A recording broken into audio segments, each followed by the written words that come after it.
Hey everyone, this is AJ from Mobius, and today we're going to demonstrate how to uncrate the Mobius M210 Mill. To uncrate the M210, we only need to remove one side panel, so orient your crate with the side labeled "Open this end" facing your working area. The only tool you'll need for the next steps is a drill with a Phillips head bit. Remove the wood screws around the perimeter of the side panel, and then finish up by removing the screw on the top panel that is securing the side panel in place. Set this aside for later use. Next, remove the 2x4 that is securing the M210 within the crate by removing the screws on the outside.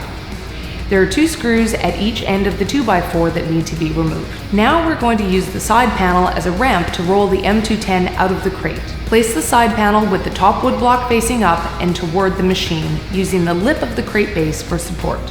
We recommend using one of the screws you've removed to secure the ramp into place. Now you can unlock the casters and roll your new Mobius M210 into action. Note, the milling screens are packed in the collection tote in the base of the machine. For more information on the Mobius M210 Mill, including the user guide and other instructional videos, please visit mobiustrimmer.com.